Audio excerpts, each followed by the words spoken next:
TV ವೀಕ್ಷಕರಿಗೆ ನಮಸ್ಕಾರಗಳು. ಸರ್ಕಾರಕ್ಕೆ ನೈತಿಕತೆ ಇದ್ದರೆ ಕೋಚಿಮೂಲ್ ತನಿಖೆಗೆ ಆದೇಶ ನೀಡಬೇಕು. ಸ್ವಾಭಿಮಾನಿ ಜನತಾ ಪಕ್ಷ ಒತ್ತಾಯ. ವಾರ್ತೆಗಳ ವಿವರ. ಶಾಸಕ ಕೆ.ವೈ. ನಂಜೇಗೌಡ ಅವರ ಮೇಲೆ ಕೋಚಿಮೂಲ್ ಸೇರಿದಂತೆ ಇನ್ನಿತರೆ ವಿಚಾರಗಳಲ್ಲಿ ಭ್ರಷ್ಟಾಚಾರದ ಆರೋಪಗಳು ಬರುತ್ತಿದ್ದು, ಈ ಸರ್ಕಾರಕ್ಕೆ ಏನಾದರೂ ನೈತಿಕತೆ ಇದ್ದರೆ ಈ ಕುರಿತು ಶೀಘ್ರವೇ ತನಿಖೆಗೆ ಆದೇಶ ಮಾಡಬೇಕು ಎಂದು ಸ್ವಾಭಿಮಾನಿ ಜನತಾ ಪಕ್ಷದ ತಾಲೂಕು ಅಧ್ಯಕ್ಷ ಆರ್. ಪ್ರಭಾಕರ್ ಅವರು ಒತ್ತಾಯಿಸಿದರು. ತಾಲೂಕಿನ ಚೊಕ್ಕಂಡಳ್ಳಿ ಗೇಟ್ ಬಳಿ ಇರುವ ಸ್ವಾಭಿಮಾನಿ ಜನತಾ ಪಕ್ಷದ ಕಚೇರಿಯಲ್ಲಿ ಆಯೋಜಿಸಿದ್ದ ಪತ್ರಿಕಾಗೋಷ್ಠಿಯನ್ನು ಕುರಿತು ಮಾತನಾಡಿದರು. ತಾಲೂಕಿನ ಶಾಸಕ ಕೆ.ವೈ. ನಂಜೇಗೌಡ ಅವರು ಯಾರೊಬ್ಬರಿಗೂ ಅವರ ಬಗ್ಗೆ ಪ್ರಶ್ನೆ ಮಾಡಬಾರದು ಅನ್ನೋ ರೀತಿಯಲ್ಲಿ ವರ್ತಿಸುತ್ತಿದ್ದಾರೆ.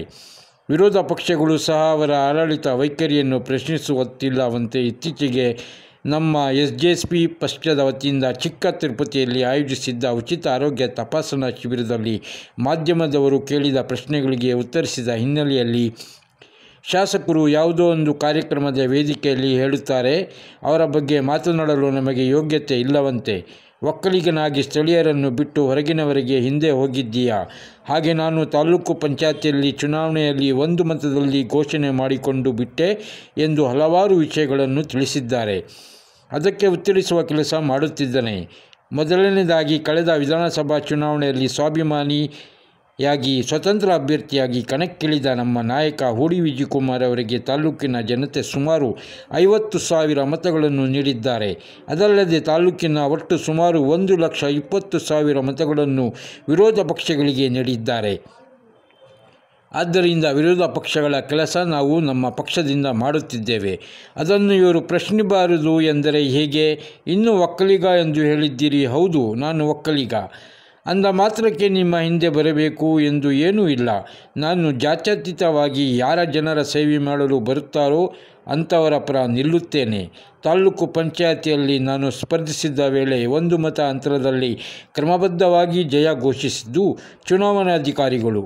ಇದನ್ನು ಕೇಳುವವರು ಕಳೆದ ಚುನಾವಣೆಯಲ್ಲಿ ಭಾರೀ ಗೊಂದಲಗಳಿಂದ 248 ಮತಗಳಲ್ಲಿ ಜಯಗಳಿಸಿದರಲ್ಲದೆ, ಆಗಿದ್ದರೆ ನೀವು ಅಧಿಕಾರಿಗಳಿಂದ ಘೋಷಿಸಿಕೊಂಡವರ ಅದನ್ನು ಮೊದಲು ತಿಳಿಸಿ. ಈ ವಿಚಾರವಾಗಿ ನ್ಯಾಯಾಲಯದಲ್ಲಿ ಪ್ರಕರಣ ಸಹ ದಾಖಲಾಗಿದ್ದು, ಶೀಘ್ರದಲ್ಲಿ ಈ ಪ್ರಕರಣ ಇತ್ಯರ್ಥಗೊಂಡು ಮರು ಎಣಿಕೆಗೆ ಸೋಲುವುದು ನಿಶ್ಚಿತ. ಇನ್ನು ಕೋಚಿಮೂಲ್ನಲ್ಲಿ ಇವರ ಆಡಳಿತ ಅವಧಿಯಲ್ಲಿ ಕೋಟ್ಯಾಂತರ ರೂಪಾಯಿ ಹಗರಣ ಆಗಿದ್ದು, ಇದನ್ನು ಸ್ವತಃ ತಮ್ಮ ಕಾಂಗ್ರೆಸ್ ಪಕ್ಷದ ಶಾಸಕ ಎಸ್.ಎನ್. ನಾರಾಯಣಸ್ವಾಮಿಯವರೇ ಬಹಿರಂಗಪಡಿಸಿ ತನಿಖೆಗೆ ಒತ್ತಾಯ ಮಾಡಿದ್ದಾರೆ. ಅದಲ್ಲದೆ ಡೇರಿ ನೇಮಕಾತಿಯಲ್ಲಿ ಭ್ರಷ್ಟಾಚಾರವಾಗಿದೆ. ಈ ಸಂಬಂಧ ಇಡಿ ದಾಳಿಯೂ ಆಗಿತ್ತು. ಸಿಬಿಐ ವರದಿಯೂ ನೀಡದೆ ನಿಮ್ಮ ಅಧಿಕಾರಿಗಳೇ ತಪ್ಪು ಒಪ್ಪಿಕೊಂಡಿದ್ದಾರೆ. ಹಾಗೆ ಪಟ್ಟಣದ ಕೆರೆ ಅಭಿವೃದ್ಧಿ ಮಾಡಲು 34 ಕೋಟಿ ರುಗಳನ್ನು ಕೆರೆಯ ನೀರು ಕೆಳಗೆ ಚೆಲ್ಲಿ ಅನ್ನುವ ರೀತಿಯಲ್ಲಿ ಗ್ಲೋಬಲ್ ಟೆಂಡರ್ ಕರೆಯದೆ 9 ಕೋಟಿ ರು ವಿಭಾಗದ ಮಾಡಿ ನಿಮಗೆ ಬೇಕಾದ ರೀತಿಯಲ್ಲಿ ಕೆಲಸ ಮಾಡುತ್ತಿರುವುದು ಗಮನಿಸಿದರೆ ಈ ಕಾಮಗಾರಿಯಲ್ಲಿ ನಿಮಗೆ ಪಾಲು ಎಷ್ಟು? ತಾಲೂಕಿನಲ್ಲಿ ಹಲವಾರು ರಸ್ತೆಗಳು ಗುಂಡಿಗಳು ಬಿದ್ದು ಸಾರ್ವಜನಿಕರು ತಮ್ಮ ಪ್ರಾಣವನ್ನು ಅಂಗೈಲಿಟ್ಟುಕೊಂಡು ಸಂಚರಿಸುತ್ತಿದ್ದಾರೆ. ಇಷ್ಟೆಲ್ಲ ಆರೋಪಗಳು ಬರುತ್ತಿದ್ದರೂ ಇವರನ್ನು ಯಾರೊಬ್ಬರೂ ಪ್ರಶ್ನೆ ಮಾಡಬಾರದಂತೆ, ಅವರಿಗೆ ಯೋಗ್ಯತೆ ಇಲ್ಲವಂತೆ. ಮೊದಲು ಈ ಸರ್ಕಾರಕ್ಕೆ ಏನಾದರೂ ನೈತಿಕತೆ ಇದ್ದರೆ ಶೀಘ್ರವೇ ನಂಜೇಗೌಡ ಅವರ ಮೇಲೆ ಬರುತ್ತಿರುವ ಆರೋಪಗಳಿಗೆ ಸಂಬಂಧಿಸಿದಂತೆ ತನಿಖೆಯ ಆದೇಶ ಮಾಡಬೇಕು ಎಂದು ಒತ್ತಾಯಿಸಿದರು. ಈ ಸಂದರ್ಭದಲ್ಲಿ ಬಿ.ಆರ್. ವೆಂಕಟೇಶ್ ಗೌಡ, ಪುರಸಭೆ ಸದಸ್ಯೆ ಭಾನುತೇಜ, ಪ್ರಧಾನ ಕಾರ್ಯದರ್ಶಿ ಅಮರೇಶ್ ರೆಡ್ಡಿ, ತಿಮ್ಮನಾಯಕನಹಳ್ಳಿ ನಾರಾಯಣಸ್ವಾಮಿ, ಕುಟ್ಟಿ, ದಿಬ್ಬಯ್ಯ, ಅಶ್ವಥ್, ವೆಂಕಟೇಶ್ ಸೇರಿದಂತೆ ಸ್ವಾಭಿಮಾನಿ ಜನತಾ ಪಕ್ಷದ ಮುಖಂಡರು, ಕಾರ್ಯಕರ್ತರು ಹಾಜರಿದ್ದರು. ವರದಿ ಪರ್ವೀಜ್ ಅಹಮದ್. ಅದು ಎಷ್ಟು ಹಣ ಆಗ್ತಾ ಇದೆ ನಮ್ಮಲ್ಲಿ ಡೈರಿಯಲ್ಲಿ ಅಂತ ಹೇಳಿ, ಇಡೀ ಒಕ್ಕೂಟನ ಇವತ್ತು ನೀವು ಖಾಲಿ ಮಾಡಿಬಿಟ್ಟಿದ್ದೀರಿ. ಇಡೀ ಒಕ್ಕೂಟದಲ್ಲಿರುವಂತಹ ಮಿಷನರಿಗಳು ಕೂಡ ಇವತ್ತು ಕೆಲಸಕ್ಕೆ ಬಾರದಂತವಾಗ್ಬಿಟ್ಟಿದೆ. ನೀವೊಂದು ಸೋಲಾರ್ ಪ್ಲಾಂಟ್ ಅನ್ನ ಮಾಡ್ತೀರಿ, ಆ ಸೋಲಾರ್ ಪ್ಲಾಂಟ್ ಇನ್ನೂ ಉದ್ಘಾಟನೆ ಆಗಿಲ್ಲ. ಆದರೆ ನಿಮ್ಮ ಮನೆ ಮೇಲೆ ಸೋಲಾರ್ ಪ್ಲಾಂಟ್ ಉದ್ಘಾಟನೆ ಆಗಿದೆಯಲ್ಲ, ಯಾರು ನೀವು ಸೋಲಾರ್ ಪ್ಲಾಂಟ್ ಮಾಡ್ತಾ ಇದ್ದಾರೆ ಕಂಪನಿಯವನು, ಅದೇ ಕಂಪನಿಯವನು ನಿಮಗೆ ಚಿನ್ನದ ಉಡುಗೊರೆ ಖರೀದಿಸಲು ನಿರ್ಣಯಿಸುವ ಬಗ್ಗೆ ಸಭಾ ನಿರ್ವಹಣೆಯ ದೃಢೀಕರಣ ಪ್ರತಿಯನ್ನು ಸಂಬಂಧಪಟ್ಟ ಎಲ್ಲ ಅವರೇನು ಖರೀದಿ ಮಾಡಿದ್ದಾರೆ ಇದೆ ಮತ್ತು ಏನು ಇಡಿ ತನಿಖೆ ಆಗ್ತದೆ. ಮತ್ತು ಇಡಿ ಯಾರಾದರೂ ನಮ್ಮ ತಾಲೂಕಿನಲ್ಲಿರುವಂತ ನಮ್ಮ ತೋರಿಸಿ ಸರ್. ನಮ್ಮ ತಾಲೂಕಿನಲ್ಲಿ ಶಾಸಕರು ಏನು ಸನ್ಮಾನ್ಯ ಲಿಂಗಾರೆಡ್ಡಿಯವರ ಕಾಲದಿಂದ ಸನ್ಮಾನ್ಯ ಇವತ್ತು ಎಲ್ಲ ಶಾಸಕರು ಇವತ್ತೇನು ಮಾಜಿ ಶಾಸಕರಿದ್ದಾರೆ, ಸನ್ಮಾನ್ಯ ನಾಗರಾಜ್ ಅವರು ಇರ್ಬೋದು, ಕೃಷ್ಣೇಶ್ ಶೆಟ್ಟಿ ಇರ್ಬೋದು, ಮಂಜುನಾಥ್ ಗೌಡರು ಇರ್ಬೋದು, ಅಲ್ಲೇ ತನಕ ಯಾರ ಮೇಲಾದ್ರೂ ಇಡಿ ತನಿಖೆ ಆಗಿದೆಯಾ ತಾಲೂಕಿನಲ್ಲಿ? ಇಲ್ಲಿ ತನಕ ಇಡಿ ತನಿಖೆ ಆಗಿ ಇಡಿ ತನಿಖೆಯವರು ರಿಪೋರ್ಟ್ ಮಾಡಿದ್ದಾರೆ. ಅದನ್ನು ಈಗಾಗಲೇ ನಾನು ಹೇಳಿದ್ದೀನಿ, ರಾಜ್ಯಪಾಲರಿಗೆ ಕೊಟ್ಟಿದ್ದಾರೆ ರಾಜ್ಯಪಾಲರು. ಆದರೆ ನೀವೇನು ಹೇಳ್ತೀರಿ? ನೇಮಕಾತಿಯಲ್ಲಿ ನಾನು ಯಾರ ಹತ್ರ ಹಣನೇ ತೆಗೆದುಕೊಟ್ಟಿಲ್ಲ ಅಂತ ಹೇಳ್ತೀರಿ. ನಮ್ಮ ತಾಲೂಕಿನ ಹುಡುಗರಿಗೆ ಒಂದಷ್ಟು ಜನಕ್ಕೆ ನೀವು ನೇಮಕಾತಿ ಮಾಡಿದ್ದೀರಿ, ನಮ್ಮ ಸ್ನೇಹಿತರ ಮಕ್ಕಳಿಗೂ ನೇಮಕಾತಿ ಮಾಡಿದ್ದೀರಿ. ಅವರೆಲ್ಲ ಪಾಪ 25 ಲಕ್ಷ 30 ಲಕ್ಷ ದುಡ್ಡು ಕೊಟ್ಟಿದ್ದಲ್ದ್ರೆ ಇವತ್ತು ನಿಮ್ಮ ಪಕ್ಷದಲ್ಲಿ ಜೀತದಾಳುಗಳಾಗಿದ್ದಾರೆ. ನೀವು ಯಾರನ್ನ ನೇಮಕಾತಿ ಗ್ಲೋಬಲ್ ಟೆಂಡರ್ ಮಾಡಬೇಕಾಗಿತ್ತು.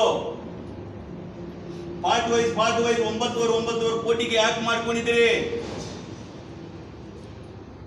ಇದು ಆಂಧ್ರ ಮೂಲದವರು ಮಾಡ್ತಾ ಇರುವಂತ ಕೆರೆ ಅಭಿವೃದ್ಧಿ. ಅವರು ಆಂಧ್ರ ಮೂಲದವರ ಹೆಸರು, ತಮ್ಮದು ಇಲ್ಲಿ ಡೆವಲಪ್ಮೆಂಟ್.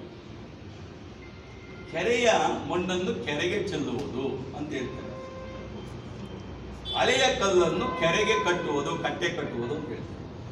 ನೀವೆಲ್ಲ ನೋಡಿದ್ದೀವಿ, ಮಾಲೂರು ಕೆರೆನ ನೀವು ನೋಡ್ತಾ ಇದ್ದೀವಿ, ನೋಡ್ಬೇಕಲ್ಲ ನೀವೆಲ್ಲ ದಯಮಾಡಿ ನೋಡ್ಬೇಕು. ನಮ್ಮ ಜನರಿಗೆ ತಿಳಿಸ್ಬೇಕು ಏನಂದ್ರೆ ಅಭಿವೃದ್ಧಿ ಅಂದ್ರೆ ಏನು ಅಂದ್ರೆ ಮಾಲೂರು ಕೆರೆ ಅಭಿವೃದ್ಧಿ ಅಂತ. ಸನ್ಮಾನ್ಯ ನಂಜೇಗೌಡರು ಹೇಳೋದೇನಂದ್ರೆ, ಈಗ ಮಾಲೂರು ಕೆರೆ ಅಭಿವೃದ್ಧಿ ಆಗ್ಬಿಟ್ರೆ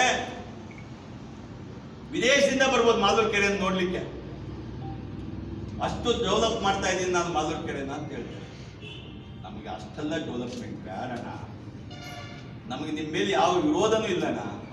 ನೀವು ನಮ್ಮ ಶಾಸಕರೇ, ನಿಮಗೂ 50,000 ಓಟ್ ಹಾಕಿದ್ದಾರೆ, ವಿರೋಧ ಪಕ್ಷದ ನಮಗೂ 1,25,000 ಓಟ್ ಹಾಕಿದ್ದಾರೆ. ನಿಮಗಿಂತ ಹೆಚ್ಚಿಗೆ ನಮಗೆ ಆಶೀರ್ವಾದ ಮಾಡಿಲ್ವಾ?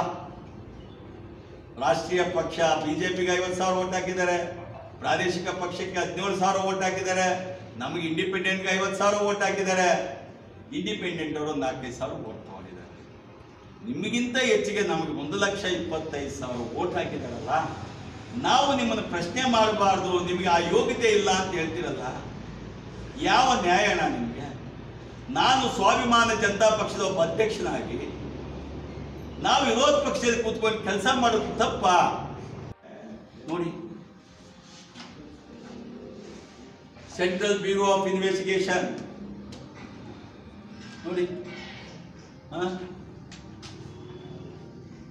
ಜಾಯಿಂಟ್ ಡೈರೆಕ್ಟರ್, ಹಲವಾರು ಕೇಸ್ಗಳಾಗಿದೆ. ಹಲವಾರು ಜನ ನಿಮ್ಮಲ್ಲಿ ಕೇಸ್ಗಳು ಹಾಕೊಂಡು ಕಾಯ್ತಾ ಇದ್ದಾರೆ, ಯಾವಾಗ ಜೈಲಿಗೆ ಹೋಗ್ತೀರಿ, ಯಾವಾಗ ಜೈಲಿಗೆ ಹೋಗ್ತೀರಿ ಅಂತ. ಅಂತ ತಪ್ಪುಗಳನ್ನು ಯಾಕೆ ಮಾಡ್ಕೊಳ್ತೀರಿ? ಜೈಲಿಗೆ ಹೋಗುವಂತ ತಪ್ಪುಗಳನ್ನು ನೀವ್ಯಾಕೆ ಮಾಡ್ಕೊಳ್ತೀರಿ? ನಮ್ಮ ಜನ ಏನ್ ಮಾಡಿದ್ದಾರೆ? ಶಾಸಕರಾಗಿ ಆಯ್ಕೆ ಮಾಡಿದ್ದಾರೆ, ಒಳ್ಳೆ ಆಡಳಿತ ಕೊಡಿ. ಅದು ಬಿಟ್ಟು ನೀವು ಹೊರಗಿನವರು ಬಂದಿದ್ದಾರೆ, ಹೊರಗಡೆಯವರು ಬಂದಿದ್ದಾರೆ ಅಂತ ಹೇಳ್ತೀರಿ ಒಂದು ಪದನ. ಯಾರು ಹೊರಗಡೆಯವರು? ಈ ತಾಲೂಕಿನ ಜನರ ಸೇವೆ ಮಾಡಬೇಕು ಅಂತ ಯಾರು ಬಂದಿದ್ದಾರೋ ಆ ವ್ಯಕ್ತಿ 24x7 ಜನರಿಗೆ ಸಂಪರ್ಕದಲ್ಲಿದ್ದಾರೆ. ಒಂದಲ್ಲ ಒಂದು ಕಾರ್ಯಕ್ರಮದಲ್ಲಿ ಪ್ರತಿದಿನ ಬೆಳಿಗ್ಗೆ ಆದ್ರೆ ಸಂಜೆವರೆಗೂ ಮಾಲೂರಿನಲ್ಲಿ ಇದ್ದಾರೆ, ಜನರಿಗೆ ಸಿಗ್ತಾ ಇದ್ದಾರೆ. ಮಾಲೂರಿನಲ್ಲಿ ಮನೆ ಮಾಡಿದ್ದಾರೆ, ಮಾಲೂರಿನಲ್ಲಿ ವೋಟರ್ ಲಿಸ್ಟ್ ಅಲ್ಲಿ ಅವ್ರ ಹೆಸರಿದೆ, ಅವ್ರ ಧರ್ಮಪತ್ನಿ ಹೆಸರಿದೆ. ನನಗೆ ಹೇಳ್ತೀರಿ ನಾನು ಒಕ್ಕಲಿಗ, ನಾನು ಗೌಡ, ನೀನ್ಯಾಕೆ ಅವರಿಂದ ಓದ್ತಾ ಇದೀಯಾ ಅಂತ. ಹೌದು, ನೀನು ಗೌಡನಲ್ಲ ಅನ್ನೋದು ಹೇಳಿಲ್ಲ. ನಾನು ಗೌಡ ಅಂತ ಹಾಕ್ಬಿಟ್ಟಿಲ್ಲ. ಆರ್ ಪ್ರಭಾಕರ್, ರಾಮಯ್ಯ ಪ್ರಭಾಕರ್, ನಾನು ಒಕ್ಕಲಿಗ ಜಾತಿಯವನೇ. ಅರೆ ನಿನ್ನಿಂದ ಬರಬೇಕು ಅಂತ ನಿಲ್ಲೋಲ್ಲ. ನನಗೆ ಬೈರೇಗೌಡರು, ದೇವರಪ್ಪನವರು ಒಂದು ಸ್ವಲ್ಪ ವಿದ್ಯೆ ಕಲಿಸಿದ್ದಾರೆ.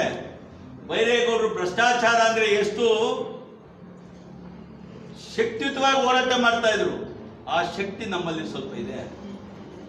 ನಾವು ಯಾವತ್ತೂ ರೈತರ ಮಕ್ಕಳು, ಅನ್ನ ಹಾಕುವಂತ ಜನ, ದುಡಿಮೆ ಮಾಡಿ 4 ಜನಕ್ಕೆ ಅನ್ನ ಹಾಕ್ತೀವಿ. ಯಾವತ್ತು ಇನ್ನೊಬ್ರು ಜೋಬಿಂದ ಎತ್ಕೊಳ್ಳುವಂತ ಕೆಲಸ ನಾವು ಮಾಡಬಾರ್ದು. ಅದನ್ನ ನಾವು ತಗೊಂಡಿದ್ರು. ಆ 248 ಕೋಟಿ ನಿಮ್ಮದಲ್ಲ, ಆ 248 ಕೋಟಿ ನಮ್ಮದಾಗ್ತದೆ. ನೀವು ಸೋಲೋದು ಖಚಿತ, 100% ಸೋಲ್ತೀರಿ. ದಯಮಾಡಿ ನೀವು ನಿಮ್ಮ ಅಭಿವೃದ್ಧಿಯಲ್ಲಿ ಇವತ್ತು ಸರ್ಕಾರ ಇದೆ, ಎಷ್ಟು ಸಮಯ ಇರುತ್ತೋ ಅಷ್ಟು ಸಮಯದಲ್ಲಿ ನಿಮ್ಮ ಅಭಿವೃದ್ಧಿ ಆದರೂ ಮಾಡಿ ತೋರಿಸಿ ಅಂತ ಹೇಳ್ತೀನಿ. ದಯಮಾಡಿ ಇವತ್ತಿಗೆ ನಮ್ಮ ಏನು ಸ್ವಾಭಿಮಾನ ಜನತಾ ಪಕ್ಷ ಏನು ನಾವು ಇದ್ದೀವಿ, ನಾವು ದೃಢವಾಗಿ ಶಕ್ತಿಯುತವಾಗಿ ವಿರೋಧ ಪಕ್ಷದಲ್ಲಿ ಕೆಲಸ ಮಾಡ್ತೀವಿ, ಮಾಡೇ ಮಾಡ್ತೀವಿ. ನಿಮ್ಮ ಅಭಿವೃದ್ಧಿ ಕಾರ್ಯಗಳಿದ್ರೆ ಮೆಚ್ತೀವಿ, ನಿಮ್ಮ ಭ್ರಷ್ಟಾಚಾರಕ್ಕೆ ನಮ್ಮದು ಒಂದು ಧಿಕ್ಕಾರ ಇರಲಿ ಅಂತ ನಾವು ಕೂಗ್ತೀವಿ. ಯಾವತ್ತಿಗೂ ಈ ಭ್ರಷ್ಟಾಚಾರನ ಹೋಗ್ಲಾಡಿಸ್ಲಿಕ್ಕೆ ನಮ್ಮ ಹೋರಾಟ ಇದ್ದೇ ಇರ್ತದೆ. ನಾವು ನಿಮಗೂ ಧಿಕ್ಕಾರ, ಈ ಭ್ರಷ್ಟ ಅಧಿಕಾರಿಗಳಿಗೂ ಧಿಕ್ಕಾರ, ಭ್ರಷ್ಟ ಆಡಳಿತಕ್ಕೂ ಧಿಕ್ಕಾರ ಅಂತ ಹೇಳಿಕ್ಕೆ ನಾನು ಇಷ್ಟಪಡ್ತೀನಿ. ಆದ್ದರಿಂದ ನಿಮ್ಮ ಈ ಒಂದು ಧೋರಣೆಯನ್ನು ಬಿಡಬೇಕು, ಹೊರಗಡೆಯಿಂದ ಬಂದವರನ್ನು ಧೋರಣೆಯನ್ನು ಬಿಟ್ಟು ನೀವು ಕೆಲಸ ಮಾಡಬೇಕು ಅಂತ ಹೇಳಲಿಕ್ಕೆ ನಾನು ಇಷ್ಟಪಡ್ತೀನಿ.